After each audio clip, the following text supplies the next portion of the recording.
কখনো কি ভেবেছেন একজন মানুষ সারা দিন পরিশ্রম করছে, তবুও তার জীবনে বরকত নেই? অন্যদিকে আরেকজন সামান্য চেষ্টা করেও তার জীবনের রিজিকের দরজা একের পর এক খুলে যাচ্ছে। কেন এমন হয়? রিজিক কি শুধু পরিশ্রমের ফল, নাকি এমন কিছু আমল আছে যা করলে আল্লাহ নিজেই মানুষের জন্য আসমানের দরজা খুলে দেন? ইসলামের ইতিহাসে আমরা দেখি অনেক ঘটনা আছে যেখানে মাত্র কয়েকটি আমল একজন মানুষের জীবন সম্পূর্ণ বদলে দিয়েছে। আজকের এই ডকুমেন্টারিতে আমরা জানব কুরআন ও সহিহ হাদিসে উল্লেখিত সেই 5টি কাজ যা করলে আল্লাহ হঠাৎ করেই মানুষের রিজিক বাড়িয়ে দেন। কিন্তু এই তালিকার শেষ আমলটি এতটাই শক্তিশালী যে অনেক আলেম বলেন এটি একজন মানুষের জীবনে অপ্রত্যাশিত বরকত নিয়ে আসে। চলুন শুরু করা যাক। ইসলামে রিজিক শব্দটি শুধু টাকা বা সম্পদকে বোঝায় না। রিজিক মানে খাদ্য, শান্তি, সন্তান, স্বাস্থ্য, জ্ঞান, সুযোগ, এমনকি জীবনের প্রতিটি কল্যাণ। আল্লাহ কুরআনে বলেন, পৃথিবীতে চলমান এমন কোনো প্রাণী নেই যার রিজিকের দায়িত্ব আল্লাহর উপর নয়। তবুও আমরা দেখি কেউ প্রচুর চেষ্টা করেও কষ্টে থাকে, আবার কেউ খুব সহজেই জীবনে বরকত পায়। এর কারণ কি? কারণ ইসলাম আমাদের শুধু কাজ করতে বলেনি, বরং এমন কিছু আধ্যাত্মিক আমল শিখিয়েছে যেগুলো মানুষের রিজিকের দরজা খুলে দেয়। আজ আমরা সেই 7টি আমলের কথা জানব যেগুলো কুরআন, হাদিস এবং ইসলামের ইতিহাসে স্পষ্টভাবে উল্লেখ রয়েছে। 1. তাকওয়া ও আল্লাহ ভীতি।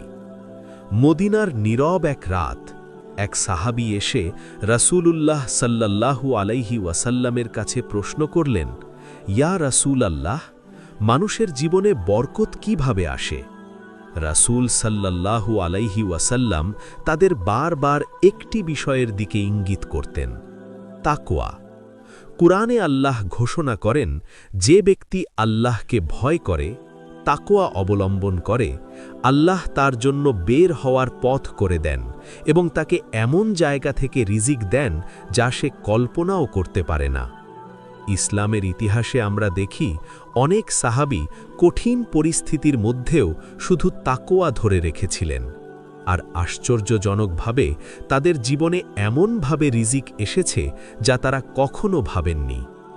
তাকওয়া মানে শুধু ভয় নয়, বরং প্রতিটি কাজে আল্লাহকে স্মরণ করা। যখন একজন মানুষ গোপনে ও প্রকাশ্যে আল্লাহকে ভয় করে, তখন তার জীবনের অদৃশ্য দরজাগুলো খুলতে শুরু করে। দ্বিতীয়টি হল ইস্তিগফার। 1000 বছর আগে আল্লাহর নবী নূহ আলাইহিস সালাম তার জাতির সামনে দাঁড়িয়ে বলছিলেন, তোমরা তোমাদের রবের কাছে ক্ষমা চাও, তিনি আসমান থেকে তোমাদের উপর প্রচুর বৃষ্টি বর্ষণ করবেন, ধন সম্পদ বৃদ্ধি করবেন এবং তোমাদের জন্য বাগান ও নদী দান করবেন। এটা ছিল একটি গভীর শিক্ষা। ইস্তিগফার শুধু গুনাহ মাফের জন্য নয়, বরং এটি রিজিক বৃদ্ধির অন্যতম রহস্য। প্রসিদ্ধ তাবেই হাসান আল বাসরি রাহিমাহুল্লাহের কাছে একবার 3 জন মানুষ এলেন। একজন বললেন, আমার জমিতে ফসল হয় না। দ্বিতীয়জন বললেন, আমার সন্তান হচ্ছে না। তৃতীয়জন বললেন, আমি দরিদ্র। হাসান আল বাসরি তাদের 3 জনকেই একই উত্তর দিলেন, ইস্তিগফার বেশি পড়ো, কারণ কুরআনই আমাদের এই শিক্ষা দিয়েছে। তৃতীয়টি, দান ও সদাকা। মদিনার এক সকালে এক সাহাবী তার কাছে থাকা শেষ খেজুরটুকু একজন দরিদ্র মানুষকে দিয়ে দিলেন। বাইরে থেকে হয়তো এটি খুব ছোট একটি দান, কিন্তু ইসলামের শিক্ষা বলে দান কখনো সম্পদ কমায় না। রাসূলুল্লাহ সাল্লাল্লাহু আলাইহি ওয়াসাল্লাম বলেছেন, সদকা সম্পদ কমায় না, বরং আল্লাহ তা বৃদ্ধি করেন।